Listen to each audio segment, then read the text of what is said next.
to today's edition of Empowering You. Empowering You is intended to provide information about a variety of practices that you can use to enhance your wellness journey. Topics will cover alternative treatments, movement, nutrition, meditation, and creative therapies, to name a few. Today, we have Isaac Hou with us to talk to us about Tai Chi. Isaac grew up in China. He practiced Shaolin martial art form in school as part of the curriculum and wrestling from his father. He graduated from Waldorf College with a BA in International Business and St. Thomas University in Minnesota with a master's degree in MIM and MBA. He taught Chinese language in junior high school, and he worked at a law firm in Dallas, Texas. He currently works for CM Global in Watertown.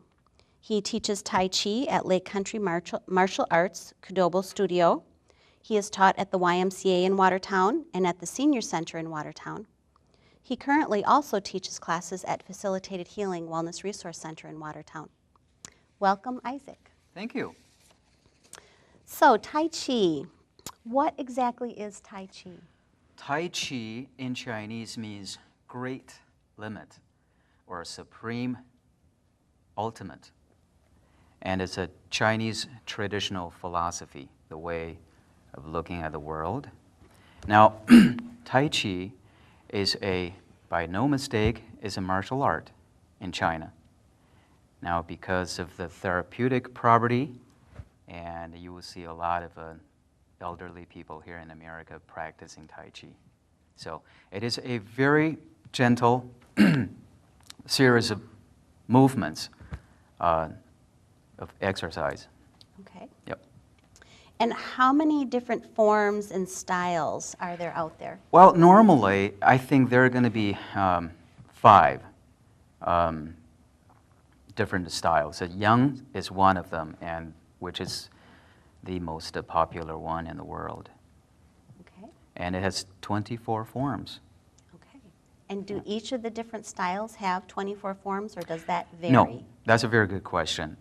Some of the forms have 49 and 50, 64, and they have a different forces and different movements. All right. Yep. And who can participate in Tai Chi? Everyone, anybody, as long as you can move. And even for those people who have trouble moving their legs, and certainly you can move your upper limbs and breathing, and then from head and torso, neck, Okay. shoulders. Yeah. So it can be modified for someone who is not able to walk very well. That is exactly right. Okay. Yeah. Okay. And how young of a child can start with Tai Chi? Excuse me. In terms of the age group, you can go lowest teenage group to 80, 90 years old. Okay. So you don't think younger than that is appropriate to start? Because of the attention, and because they're the kids in attention, and the movements is kind of slow, so that that might not be too attractive to the younger Okay. All right. ones. Yeah. And how often and how long should one practice in order to make progress in Tai Chi? Well, if you have time, and I would recommend that you should take 20 minutes to an hour to practice each day to make serious progress for at least 3 months. Okay. So, and there are so many different levels too. Depends on what level you want to get to. Okay. So it takes a commitment. Absolutely, commitment and discipline. Okay. Yep. And if you can't practice every day, what would be the minimum amount of days? Every other day, Okay. 20 minutes, even 10 minutes would be very beneficial. Okay. All right. And how long does it take to really learn the Yang style of Tai Chi? Once again, if you have time and you can practice every day, Each day you practice 1 hour, and it would take about 3 months to master the forms. Now, in terms of the quality of each movement, and if you want to refine each movement, and that's going to take about a year or so. Okay. Okay.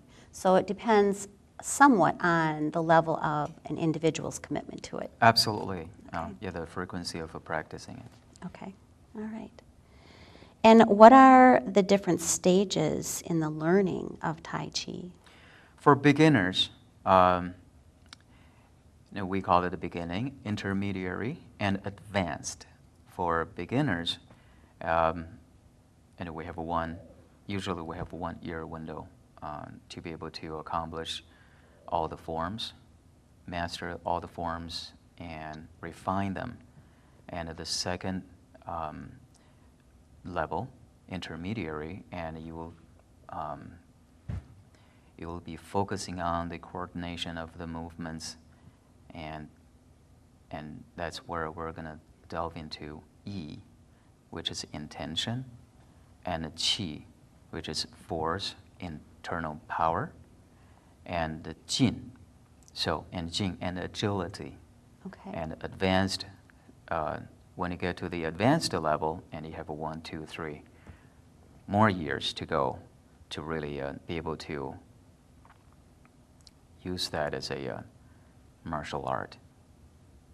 All right. But once again, we talked about the Tai Chi as an exercise. It was a form of martial art. Okay, so it's evolved more into a form of exercise. For security and for self-defense, yes. Okay, all right. And what are the meanings of some commonly encountered terms such as qi, yin, yang, as applied in Tai Chi? Okay, so qi, meaning air or oxygen, Okay. or internal power in exercise. Now, and when you do Tai Chi, and certainly you're going to have to focus on the breathing when you try to accomplish a certain move, and you're going to hold the breath and use that internal power to achieve that posture. Now, yin yang means, yin means soft or feminine, weak. Yang means strong, hard, and masculine. So, and that's, once again, it's a part of ancient Chinese philosophy of viewing the world as a dichotomy of everything, of the universe, at both ends. Okay, so it brings the two together and in balance? Unify them, yes. Unifies them. Yep. Okay. So is Tai Chi mostly practiced by senior citizens? As I mentioned earlier in the beginning, it's a misconception, at least here in the United States, and you will see a lot of elderly people participating Tai Chi exercise. It is highly recommended by Mayo Clinic. It's because of the low impact that it has. So Arthritis Association also recommended for people who have those kind of disorders to participate. Once again, it has a low impact, and it certainly has a healing property. Then therefore, and you will see a lot of elderly people. But as a matter of fact, once again, it is a serious martial art in China. 500 years ago, people with Tai Chi skills were hired as security forces before the weapons, came into being. So, and first and foremost, Tai Chi, once again, is a martial art. So in my class, and I will certainly introduce the combat application of each of those 24 forms. Okay. So you mentioned 500 years ago. Is that how old the Tai Chi is? When was it originally developed? Well, if you do a little research, and you will know that it's more than that. It's a longer, it's been practiced at maybe 1,000 years. But since the documented record showed that was 500 years ago, 300 years ago, 1700, 1600, and people started. Once again, in ancient time, and people used that before the weapons, modern weapons came into being, and it was a form of a weapon. So people used to keep that as an esoteric kind of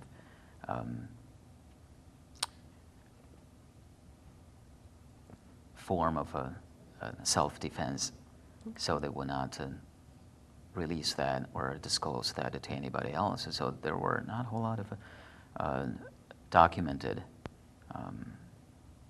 record until 300 to 400 years ago. Okay, okay. You mentioned earlier that Tai Chi is a martial art. How can people fight with such slow motions? Yes, and that's a very good question. Now, because it's a slow, and that's where we focus on the yin-yang philosophy principle. So during the fight, and we would utilize the opponent's weakness or take advantage of the opponent's weakness. Say, for instance,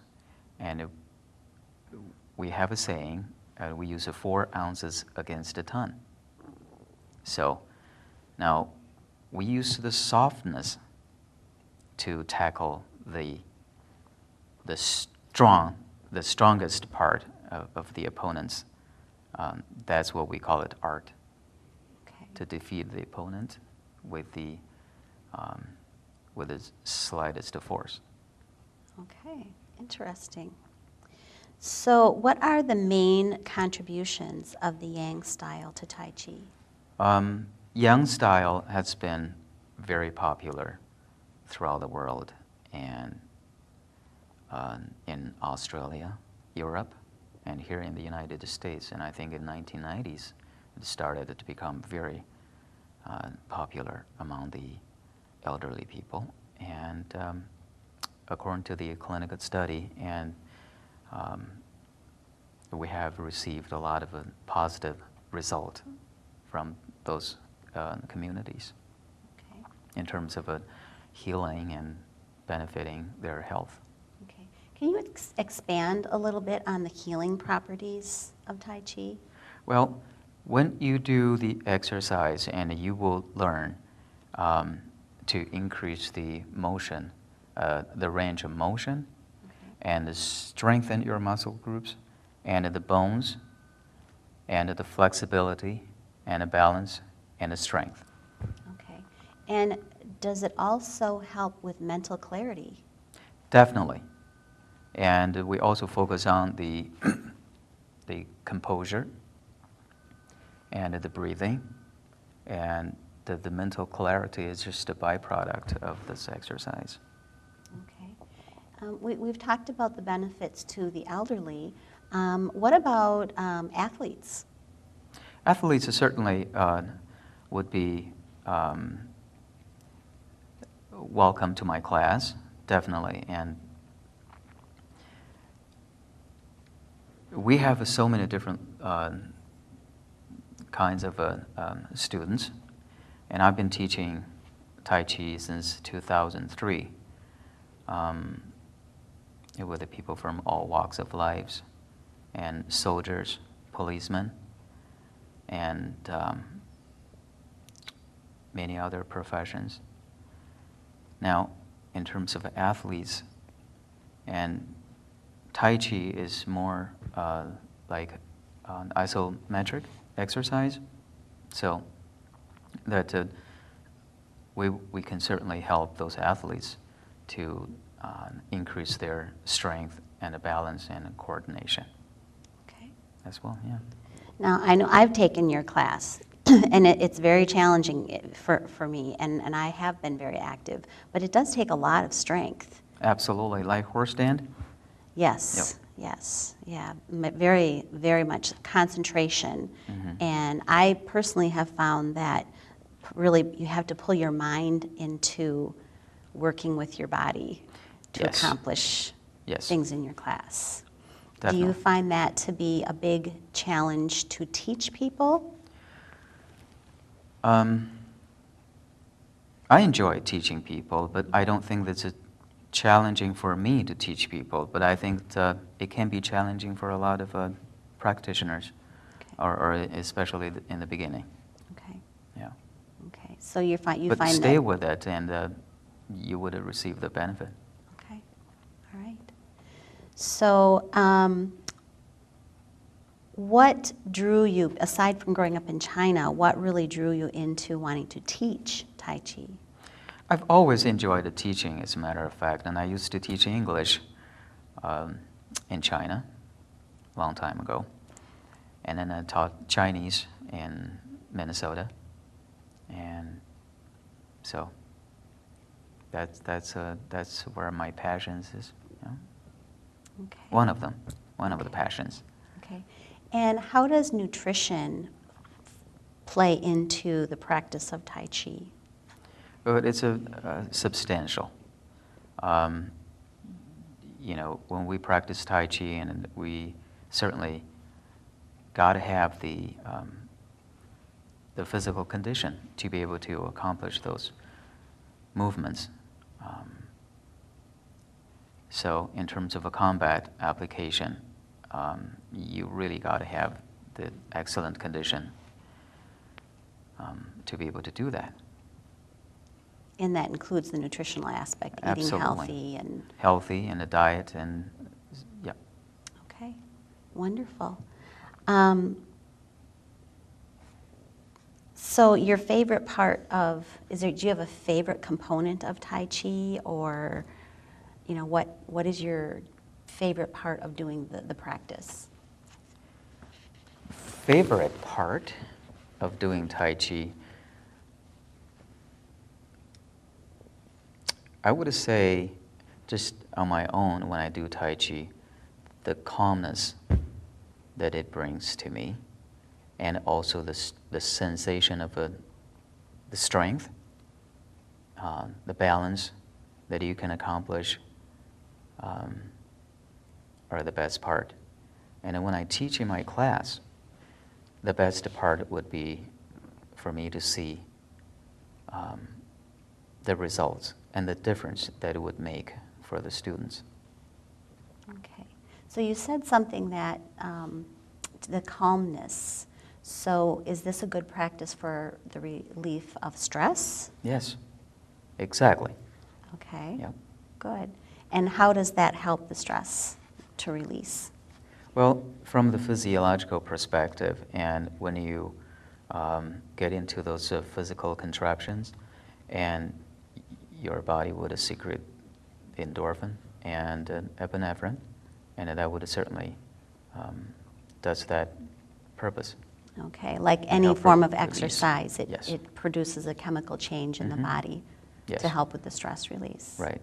All And right. especially, this is, once again, it's a slow movements, and the ambiance would be very tranquil and a soft music, and that would certainly help also alleviate the stress level too. Mm-hmm.